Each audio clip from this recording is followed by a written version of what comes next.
एक टैक्सी का किराया इस प्रकार है कि प्रथम किलोमीटर का किराया तो 8 रुपये है, उसके बाद 5 रुपये प्रति किलोमीटर जो है किराया है, और दूरी आपने x किलोमीटर लेनी है और कुल किराया जो है वो y रुपये है।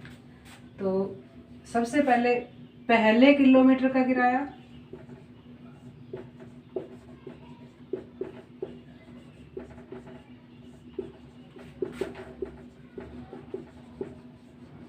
प्लस, तो x दूरी है तो इसमें से एक तो इधर घट गया, और बाकी जितनी दूरी तय करी उसमें से 1 किलोमीटर का तो 8 रुपये हो जाएगा, और बाकी का हो जाएगा 5 रुपये बाद का किराया। और कुल किराया कितना है, y रुपये। तो पहले किलोमीटर का किराया है 8 रुपये, बाद का किराया है 5 रुपये बराबर y रुपये। 8 प्लस 5x माइनस 5 रुपये बराबर y रुपये। रुपये से रुपये कैंसिल, 8 में से 5 घटाएंगे 3, 5x माइनस 3 और y इधर आ जाएगा, 8 माइनस 5 प्लस 3 हो जाएगा, माइनस y बराबर 0। तो ये बन गया आपका रैखिक समीकरण। और अब हमने इसे ग्राफ में रखना है। तो सबसे पहले हम इसके हल निकालेंगे, जैसे हमने पिछली एक्सरसाइज में निकाले थे। y का मान निकाल लेते हैं, 5x प्लस 3 बराबर y इधर ले जाते हैं। तो अब यहाँ पर x का मान कोई भी रखें,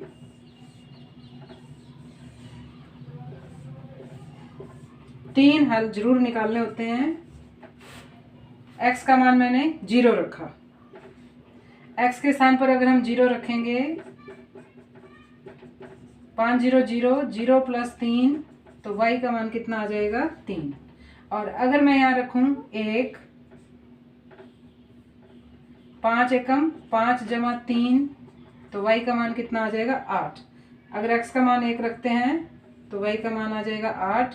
अगर हम माइनस में रखते हैं, माइनस 2 रख लेते हैं, 1 रख देते हैं, तो 5 एकम 5 माइनस 5 प्लस 3 कितना आ जाएगा -2।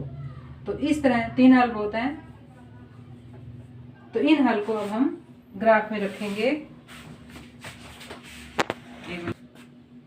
ग्राफ बनाएंगे। आपने ग्राफ में रखना है y डैश x डैश।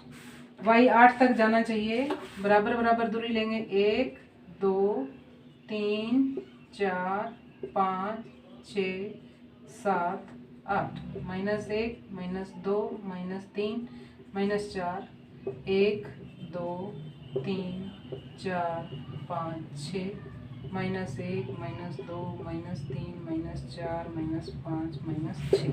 तो अब x बराबर है 0, तो ये मूल बिंदु होता है 0, यहाँ y भी 0 है, x भी 0 है।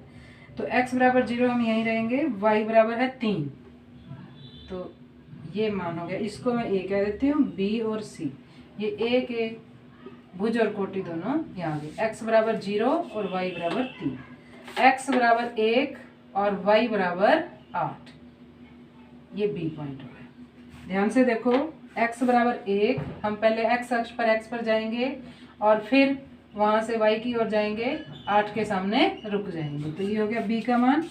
इसके बाद आता है c का मान है -1, x का मान -1, ये x अक्ष है, ऋणात्मक इधर आता है, x बराबर -1 और y का -2 है, तो y के सामने -2 के सामने रुक जाएंगे, ये हो गया c पॉइंट। तो आप देखेंगे बच्चों, ये सरल रेखा बनेगी स्केल। ग्राफ में तो एकदम एक्यूरेट बनेगी। देखो ये फ्री हैंड बनाई है तो भी सही बनी है। तो ये ग्राफ क्या हो गया, 5x - y + 3 = 0 का ये ग्राफ हो गया। तो इस तरह आपने बच्चों ये चौथा प्रश्न हल करना है।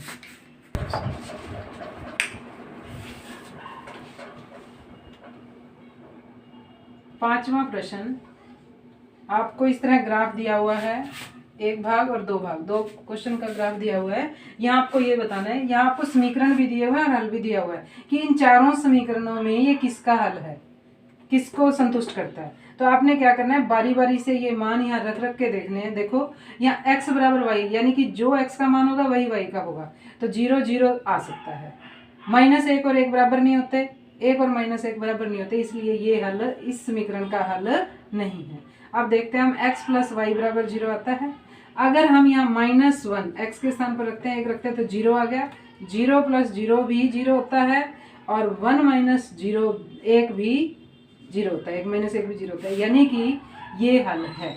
तो इस पर ये तीनों पॉइंट जो है संतुष्ट करते हैं, ये इसका हल है। आप और देखने की भी जरूरत नहीं, चाहे देख लो, दुगना होना चाहिए, दुगना नहीं है, इसलिए यहाँ से ये पता चलता है कि ये इसका हल है। ठीक इसी प्रकार इसमें भी हम ऐसे मान रख के देखेंगे। x के स्थान पर -1 रखा, y के स्थान 3 है और +2, तो 3 जो है 2 - 1 होता है, बराबर नहीं होता है, इसलिए ये हल इस समीकरण का ये हल नहीं है। अब दूसरा मान हम रख के देखते हैं। x के स्थान पर -1 और y के स्थान पर 3, तो 3 भी जो है -3 के बराबर नहीं होता है, इसलिए ये भी हल नहीं है। अगला देखते हैं, x के स्थान पर -1 रखेंगे, +2 है, और y के स्थान पर 3 है, तो 3 बराबर -+1 हो गया, +2, तो 3 बराबर 3 आ गया। इसका मतलब ये जो है हल इस समीकरण का ये हल है, और किसी का नहीं हो सकता, और कोई ना कोई इसमें संतुष्ट नहीं करेगा, सिर्फ यही शर्त जो है संतुष्ट कर रही है। इसलिए बच्चों आपने सिर्फ ये बताना है कि ये समीकरण इस ग्राफ का हल है या नहीं है। चारों में से सिर्फ इतना ही छांटना था।